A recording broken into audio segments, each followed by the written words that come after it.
Assalamualaikum warahmatullahi wabarakatuh. Pagi ni kita nak berkongsi tentang mimpi pelik. Jadi insya-Allah semoga Allah SWT berikan kepada kita manfaat ilmu insya-Allah. Selamat pagi semua. Alhamdulillahirabbil alamin. Wassalatu wassalamu ala asyrafil anbiya'i wal mursalin wa ala alihi wa sahbihi ajma'in. Amma ba'du. Alhamdulillah, syukur kita kepada Allah Subhanahu wa taala. Pada pagi yang berbahagia ini, pagi hari Rabu 30 hari bulan 30 Ogos. Esok kita cuti sempena 31 Ogos. Dan hari ini bersamaan dengan 13 Safar 1445 Hijriyah. Semoga Allah SWT terus memanjangkan umur kita untuk kita meneruskan hidup ini bagi melakukan amal ibadah kepada Allah SWT. Wa ma khalaqtul jinna wal ins illa liya'budun. Tidaklah Allah menjadikan kita manusia dan jin melainkan untuk menyembahnya, dan kita semoga hidup kita ini adalah hidup suatu ibadah, menjadi suatu ibadah kepada Allah Subhanahu wa taala. Jadi tuan-tuan yang dirahmati oleh Allah Subhanahu wa taala, selamat pagi semua. Pada pagi ni tuan-tuan kita nak cerita tentang mimpi. Jadi tuan-tuan kalau ada soalan-soalan tentang mimpi yang pelik-pelik, boleh kita kongsikan di sini. Nanti saya akan beri penerangan, penjelasan kepada tuan-tuan adakah mimpi tersebut termasuk dalam mimpi gangguan jin ataupun mimpi sekadar mainan tidur ataupun mimpi yang baik. Ar-ru'ya minallah, mimpi yang baik itu daripada Allah. Al-hulmu minasyaitan, mimpi yang buruk itu daripada syaitan. Wa hadithun nafs, dan mimpi yang mainan tidur ni datang daripada mimpi disebabkan jiwa kita, disebabkan aktiviti kita. Jadi tuan-tuan yang dirahmati oleh Allah Subhanahu wa taala, macam mana dengan mimpi tuan-tuan? Boleh kongsi, tuan-tuan boleh tarik, nanti saya akan jelaskan. Untuk sebagai mukaddimahnya, saya nak bercerita kepada tuan-tuan yang dirahmati oleh Allah Subhanahu wa taala tentang mimpi Nabi Muhammad sallallahu alaihi wasallam yang berkait dengan sihir. Tuan-tuan dirahmati oleh Allah Subhanahu wa taala, disebut dalam hadis Bukhari yang mana Rasulullah sallallahu alaihi wasallam mengalami satu kejadian pelik sebelum tidur mimpi lah. Mengalami satu kejadian pelik yang mana Rasulullah sallallahu alaihi wasallam terkesan kepada hissi, yakni tubuh badan baginda Nabi sallallahu alaihi wasallam. Yang mana Nabi SAW terkena sihir sebenarnya. Akan tetapi Rasulullah terkena sihir dengan kita terkena sihir berbeza. Kita terkena sihir, kita akan terkesan dua. Hissi, yakni fizikal, dan maknawi, yakni batin lah, jiwa.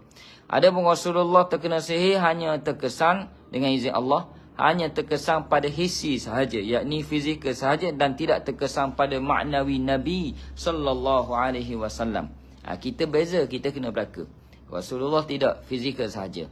Yang mana ketika itu Rasulullah mengalami sedikit pening kepala, dan Rasulullah SAW merasakan sudah buat perkara yang belum buat sebenarnya, tapi Rasulullah rasa sudah buat. Seperti Rasulullah SAW terlupa giliran untuk bersama dengan isterinya. Rasulullah fikir dia dah tunaikan giliran dengan isteri ni, rupanya tidak lagi.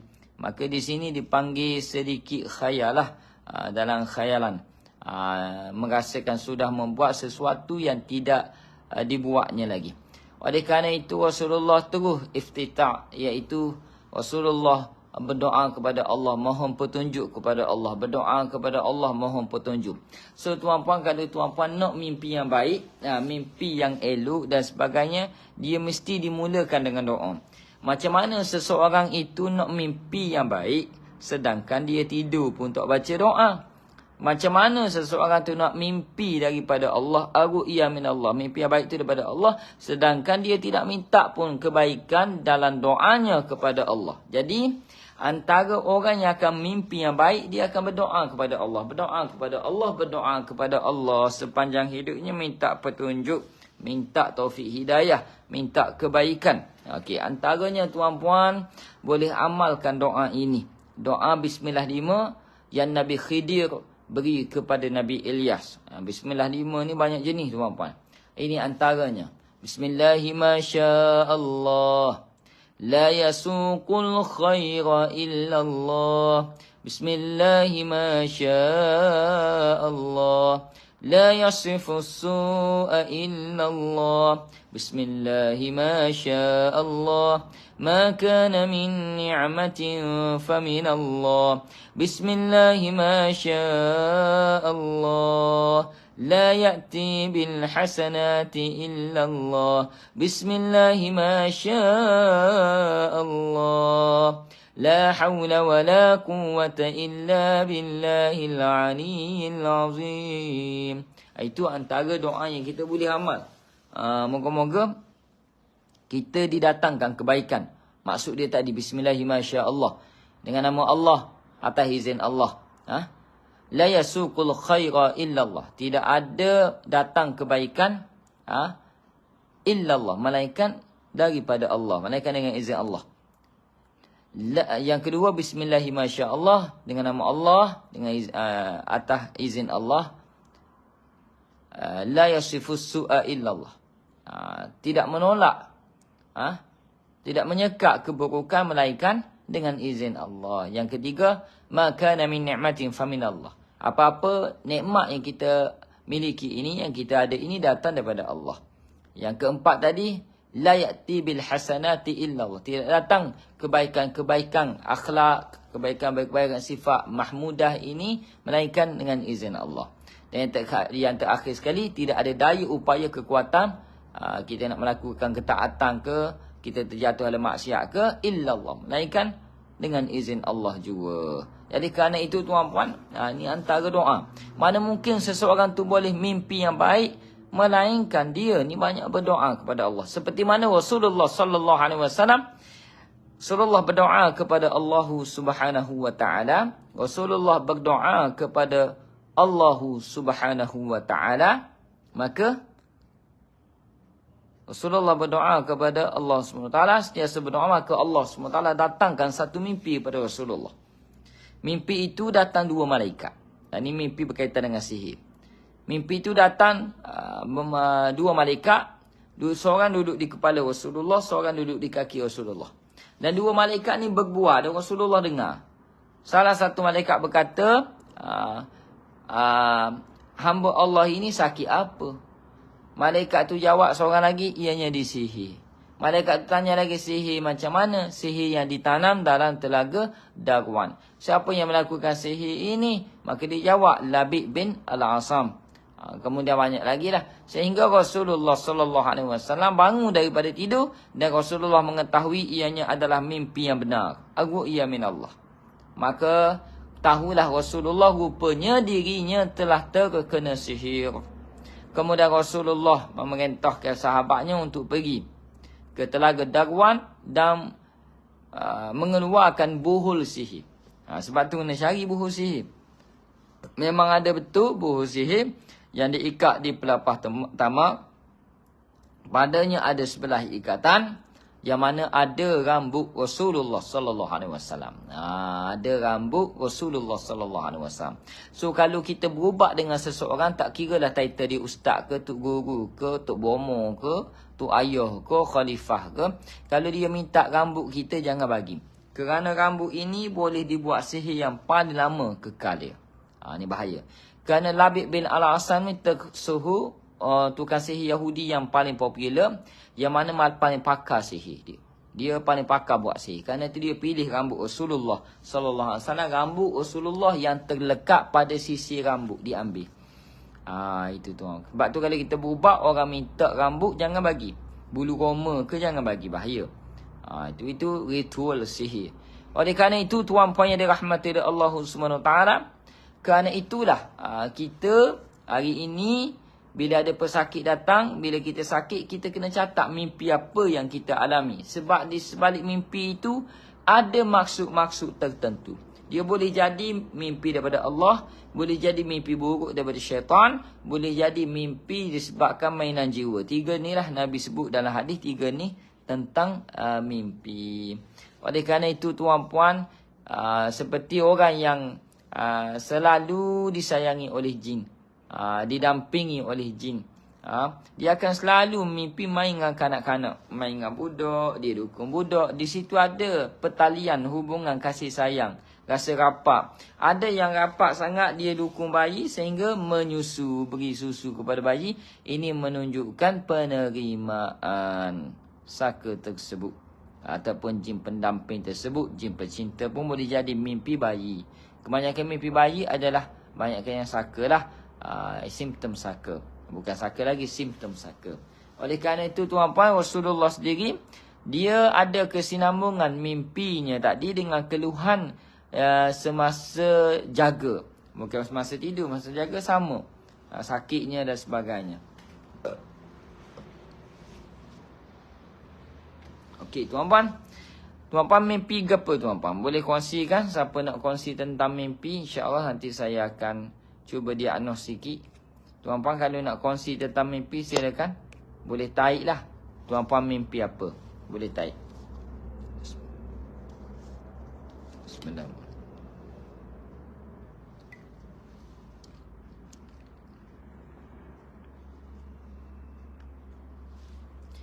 Kalau tuan-tuan nak kongsi tentang mimpi, boleh taik. Nanti saya akan baca. Oleh kerana itu, tuan-tuan yang dirahmati oleh Allah SWT, kalau kita mimpi buruk, bagaimana Rasulullah ajar? Kita bangun daripada tidur dan kita baca, A'udzu billahi minka. A'udzu billahi minka. A'udzu billahi minka. Mimpi buruk tu daripada syaitan. Al-hulmu minasyaitan. Sebab tu kita baca A'udzu billahi minka 3 kali. Kemudian kita luduh angin. Jangan luduh haliu, luduh angin. Luduh tu sungguh-sungguh, tapi luduh angin. Contoh, ludah di sebelah kiri. Kemudian kita alih tempat tidur sikit dan kita baca 3 kul. Baca doa tidur, baru kita tidur kembali. Itu cara Rasulullah sallallahu alaihi wasallam ajarkan kepada kita. Saya baca komen. Mamira, saya pernah bermimpi bagi baby pada mak saya. Apa maksudnya ustaz? Itu bermakna gangguan yang berkait dengan keturunan. Itu maksudnya gangguan yang berkait dengan keturunan. Kalau boleh Puan Mira dan juga mak diruqyah sekali. Diruqyah sekali, kemudian dibaca Iqra Pemutuh bersama-sama. Diruqyah bersama. Kita tengok sama ada sakitnya akan sama ataupun sakitnya akan berpindah. Sekejap pada puan, sekejap pada mak, boleh jadi. Itu kait dengan keturunan. Okay, next, Muhammad Zulkifli. Apa maksud mimpi kuburan? Mimpi kubur secara berterusan. Okey, dia bukan mimpi sekali je berkubur. Dia bukan mimpi masa dia pergi kubur, esok petang tu dia balik, malam tu mimpi kubur. Itu mainan tidur. Ini dia mimpi kuburan, mimpi tentang kubur secara berterusan. Ini umum sangat kena tanya. Mimpi kubur tu macam mana? Kebiasaannya ada orang kedok buat gapo di kubur, ada najis kedok, apa yang kamu nampak di kubur. Kena detailkan, kalau boleh detailkan. Mimpi kuburan secara berterusan ianya boleh jadi, pertama adalah gangguan jin, saka. Yang kedua, ianya bermakna boleh jadi asbab juga sihir. Yang ada kaitan buhu sihir dengan kubur. Sama ada buhu sihirnya dibuat daripada tanah kubur ataupun tulang belulang mayat dalam kubur. Ataupun boleh jadi buhu sihir dia duduk di kubur. Kerana itu dia sentiasa akan mimpi kubur. Faham Okey, seterusnya Lina Abu Bakar. Mimpi tsunami. Maksudnya mimpi tsunami ni dia mimpi berkaitan dengan air. Kita kena tanya lagi. Biasa mimpi tsunami ni berapa kali? Tuan-tuan kalau boleh tulis berapa kali kekerapan. Kekerapan. Air yang sama ke, air bersih atau kotor, kena tahu. Mimpi tsunami lemah di laut, apa maksudnya ustaz? Orang yang selalu mimpi tentang air ni. Kalau air tu jernih, ianya lebih kepada simptom saka. Kalau air tu kotor, sentiasa lemah, kita sakit kena air, itu berkaitan dengan buhu sihir yang disiram. Buhu sihir yang disiram. Ia berkait dengan air. Dan kena cek juga Lina Abu Bakar, Puan Lina Abu Bakar, kena cek kaki. Kaki sakit tak?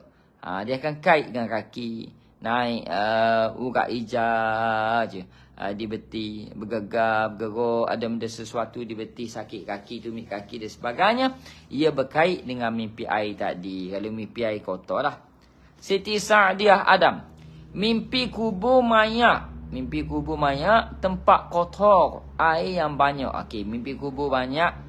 Kubur ada, mayat ada, tempat kotor. Apa? Tempat kotor, air yang banyak dan kotor. Air kotor. Seperti banjir besar api kotor. Ini minta maaf saya sebut, ianya adalah sudah termasuk dalam simptom sihir disiram dah. Tu. Tapi kena cek lagi. Saya bagi tahu simptom baru ni. Kena cek banyak perkara lagi dah. Okay, next. Rozita Rahman, mimpi muntah darah. Mimpi muntah darah ni adalah mimpi yang berkait dengan perutnya. Boleh jadi kena cek apa yang kita makan, apa yang kita minum. Ini berkait dengan mimpi muntah darah. Pastikan sebelum makan minum baca doa. Baca bismillahirrahmanirrahim la yadurru ma'asmihi syai'un fil ard wala fis sama' wa huwas sami'ul 'alim. Baca 3 kali pagi, 3 kali petang, 3 kali sebelum makan minum. Okey. Dan kena lawan tu Puan Rozita Rahman, kena lawan dia dengan minum air susu segar. Minum air susu segar, fresh milk. InsyaAllah. Soalan seterusnya. Raja Amdah. Ustaz, apa maksud mimpi datang sekumpulan anjing warna putih? Anjing warna putih tu. Ini bukan sihir ya. Kalau anjing warna putih bukan sihir. Anjing warna hitam lain cerita. Salah seekor anjing sempat gigit jari dengan beti. Salah seekor. Itu mungkin ketua dia ataupun yang paling aktif. Jin ini dia suka tasyakur. Tasyakur ni dia menjelma.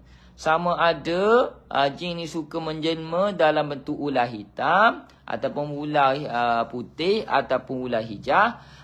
Dan dia juga suka menjelma sama ada dalam mimpi ataupun yang sebenar ni. Dia suka juga menjelma tasyakur dalam bentuk anjing. Yang ni anjing warna putih, ia memberi gambaran sikap dia. Dia punya personality dia. Jadi anjing warna putih ini termasuk dalam bab gangguan jin. Sama ada saka, asyik, intikam, dia boleh termasuk. Salah seekor anjing ni sempat gigit jari dengan betis. Maka ini kita kena sentiasa benteng diri. Kena sentiasa benteng diri. Tempat yang kena gigit walaupun dalam mimpi, nanti bangun sapu bam. Dia akan jadi merah tu. Okay. Next. Kedai Jahit Syammas. Assalamualaikum Ustaz. Saya jawab semua salam. Waalaikumsalam warahmatullahi wabarakatuh wa maghfiratu wa ridwan. Anak saya perempuan. Okey.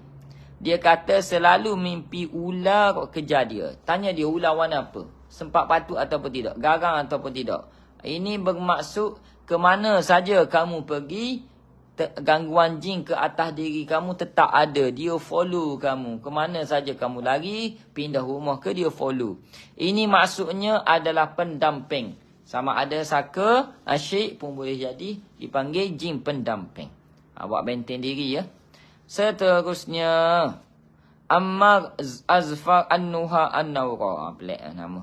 Kalau sakit dari pinggang hingga ke kaki tu sihir apa tu Ustaz? Kalau sakit, sentiasa sakit, cek dah di doktor. Doktor kata tak tahu sakit apa. Okey, dari pinggang hingga ke kaki itu bermakna sama ada sihir ditanam, simptom sihir ditanam, ataupun sihir disiram, atau sihir ditabur. 3 tu. Nak cek banyak lagi tu. Linda. Ustaz mimpi melahirkan anak kucing 4 ekor. Siapa yang melahirkan anak kucing tersebut? Adakah Puan Linda sendiri? Tu saya kena tahu detail sikit. Adakah Puan Linda sendiri yang melahirkan anak kucing? Sepatut lahir anak manusia. Ini melawan fitrah manusia. Kena cek amalan.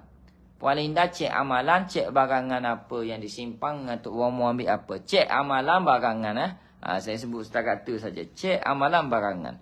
Okay, next. Abdul Malik bin Bolhi. Ada sahabat, bermimpi ada makhluk marah-marah, berbulu hitam, cuba masuk ke dalam rumah, tapi tak berjaya. Dan ada seorang wanita, marah-marah sebab tak nak terima makanan yang diberi dalam mimpi tersebut. Simptom saka. Next. Ar-Rahziah Hussein. Selalu mimpi berkaitan dengan bilik air dan toilet. Maksudnya mimpi tentang air lah ni. Mimpi tentang air. Air dan toilet. Mimpi berkaitan dengan bilik air dan toilet. Mimpi berkaitan dengan air tu, bilik tu berkunci atau tidak. Kotor atau bersih. Ia berkaitan dengan air. Ini gangguan biasa je. Dia bukan sihir ni. Bukan sihir. Ini gangguan biasa saja. Okey. Yang pasti, sebelum masuk tandah, pastikan baca doa. Masuk tandah kaki kiri. Keluar tandah kaki kanan, baca doa. Alhamdulillahillazi azhaba annil adha wa afani. Tu ramai orang tak baca doa. Baca doa tu. Sebab selalu mimpi kait dengan air dan toilet. Mungkin di situ dia tinggal. Di situ dia ada mengganggu kita. Mamira. Pernah juga bermimpi ada seorang lelaki berjubah putih. Jubah putih ni bukan sihir lah biasanya. Datang peluk dan di belakangnya ada harimau. Ini adalah ada amalan-amalan kebatinan. Dan dia bagi ayat tapi saya lupa. Jangan ambil, jangan baca, jangan amal. Jangan. Nanti terima saka, tak ada pasal. Jangan. Kita dah terima Quran ni, sebutir Quran daripada Rasulullah sallallahu alaihi wasallam. Ya, itu lebih hebat. Itu adalah saka. Itu adalah saka. Okay, next. Soalan lagi.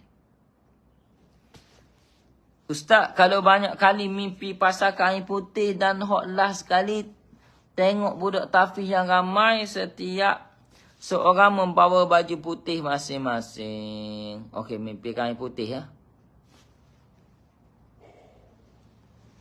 Pertama kita kena insah lah. Kerana putih-putih ini ia berkait dengan kita kembali kepada fitrah kita. Begitulah. Inna lillahi wa inna ilaihi raji'un putih. Kita akan dikafankan dalam kain putih. Okey. Last kali dia tengok budak tafiz ramai setiap seorang bawa baju putih masing-masing. Okey, cek amalan. Cek amalan. Zikir-zikir beribu-ribu tu cek balik. Niat sebarang niat untuk apa dan sebarang cek balik. Itu pendamping. Simptom pendamping. Okey, halawatul iman. Ustaz, anak saya dah 2 bulan tak sekolah. Masya-Allah. Setelah menjalani rawatan syifa sepanjang 2 bulan ni. Rawatan syifa dengan siapa tu? Cuba komen. Rawatan syifa dengan siapa? Kena tanya tu. Tidak, anda boleh fitnah pada orang lain. Tu. Anak dia 2 bulan tak sekolah. Setelah menjalani rawatan syifa sepanjang 2 bulan ni. Alhamdulillah beransur dan bertambah positif. Alhamdulillah. Terbaiklah perawat. Adakah anak saya perlu amalkan ruqyah untuk dirinya sendiri? Memang perlu. Terutama 10 ayat pembenting. Amalan 3 kul. Doa asa'ain. Itu memang perlu. Kena ajar anak-anak kita ni doa asa'ain. Kena ajar. Baik. Okey tuan-puan. Okey. Ada soalan lagi?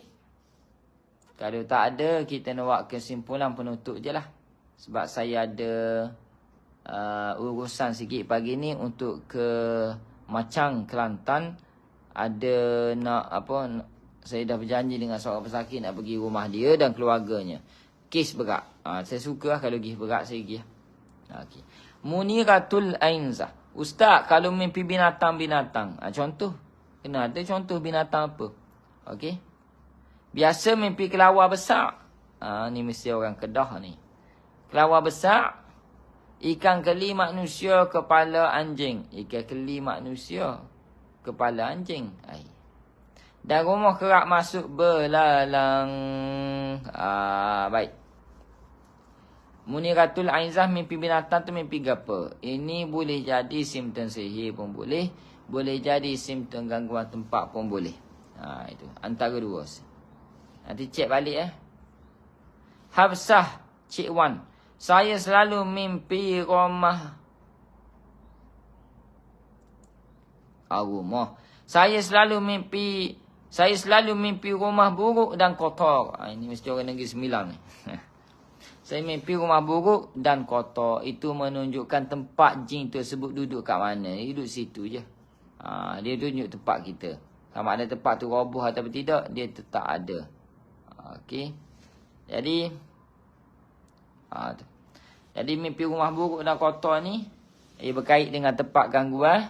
Yang kedua, dia berkait dengan sejarah keturunan juga. Boleh jadi juga. Okey. Halawatul iman. Ustaz senang ajar ayat benteng tu. Pertama adalah 10 ayat pembenteng diri. 10 ayat pembenteng ni daripada surah Al-Baqarah. 10 ayat. Ambil dalam grup Telegram Asazah Official nanti. Yang kedua, amalkan 3 kul. Kul wallahu al-falaq anda 3 kali pagi, 3 kali lepas solat, 3 kali petang, 3 kali malam sebelum tidur. Yang ketiga, doa hasa'ain. A'udzu bikalimatillahi tammah min kulli syaitan wa hammahu min kulli 'ainin lam. 3 ni amalkan. Dan boleh juga guna kasturi. Guna kasturi sapu-sapu boleh juga. Ataupun gaharu. Boleh. Muniratul Aizah, tapi setiap mimpi binatang tu akan ada selik baby. Nampak? Sebab tu saya tanya, binatang gapo, lagu mana binatang tu? Setiap mimpi binatang, ia akan selik bayi. Itu bukan sihir lah, bukan sihir. Dan saya biasa mimpi menyusu, ambil nak bersetubuh dengan perempuan. Muniratul Aizah bersetubuh dengan perempuan, ini menunjukkan jin tersebut betina. Jin perempuan lah. Dia akan jadi homoseksual. Hati-hati. Bahaya nanti. Tu. Boleh jadi ketagih walaupun dalam mimpi. Boleh jadi ketagih. Bahaya tu. Muniratul Aizah, kalau ada free masa, mari center lah. Kita rawat. Ini kiberaks tu. Ini adalah saka pencinta dipanggil. Jin pencinta pun betul, saka pencinta pun betul. Okey. Okey, next ada soalan lagi. Zainun Abu Bakar. Ustaz, burung masuk dalam rumah. Petanda apa Ustaz? Ambak keluar. Boleh jadi sebab kita tak tutup tingkap, tutup itu. Ambak keluar. Saya biasa dah. Ambak keluar. Tapi kalau kita hambak keluar, hambak ni kita halau lah. Hambak ni kita halau. Halau dia keluar. Kalau dia tak nak keluar lagi, okey, kita baca ayat-ayat ruqyah ataupun azan dalam rumah. Tengok dia keluar tak. Baru boleh kita ayat petanda gini. Ni tak boleh ayat lagi. Okey. Next. Junaidah Yunus. Ustaz, kalau rumah selalu masuk pelesik. Tahu mana pelesik? Kita tahu mana tu adalah pelesik. Tahu mana? Pelesik tu selalu ada tanda kesan dipotong sikit kepalanya. Apa tandanya? Okey. Mana ni? Okey, pertama, macam mana kita tahu tu pelesik? Macam mana? Okey, nak tahu tu pelesik ataupun belalang biasa, ambil pelesik tu, letak dalam plastik, ikat rapat-rapat. Esok kalau tak mati lagi, 2 hari tak mati lagi, itu bukan pelesik. Lebih baik kita azan sebenarnya. Kita azan je di rumah kita sendiri. Baik.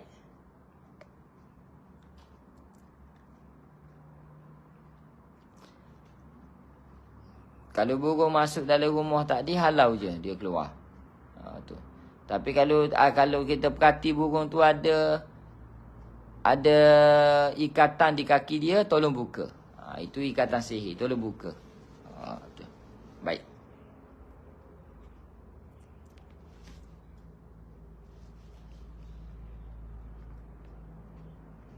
Okey, soalan terakhir. Akis Kaishkis. Saya mimpi ada orang beri sebentuk cincin pada saya. Ambil atau tidak? Kalau ambil, habis. Jadi benci suami tiba-tiba kalau ambil. Mimpi orang beri sebentuk cincin pada saya. Apa tanda-tandanya? 2 kali berurut mimpi yang sama. Itu khadam tu. Itu khadam yang membantu. Hati-hati ya. Itu khadam yang membantu. Hati-hati semua. Itu. Baik, tuan pada rahmatullahi Allah Subhanahu wa taala. Jadi itu saja untuk pagi ini. Semoga Allah memberkahi. Kalau tuan-puan nak banyak lagi belajar, tuan-puan masuk kursus yang saya akan buat 9 bulan 9 ini sehingga 29 bulan 9. Kita buat online.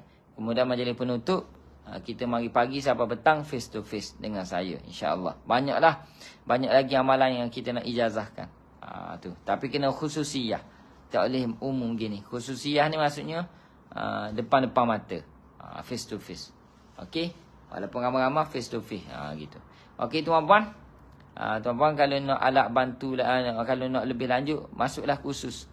Kursus penguatan Islam terpadu. Yang akan saya buat. Nota PDF kita bagi. CJ penyertaan kita bagi. CJ sanad ijazah kita bagi. 3 dalam 1. InsyaAllah. Moga bermanfaat untuk kita semua. Jadi, tarikh tutup 8 bulan 9. Nanti daftarlah. Siapa nak masuk, nak belajar A sampai Z. InsyaAllah.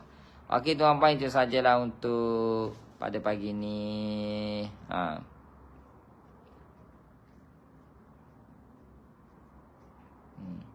Baik.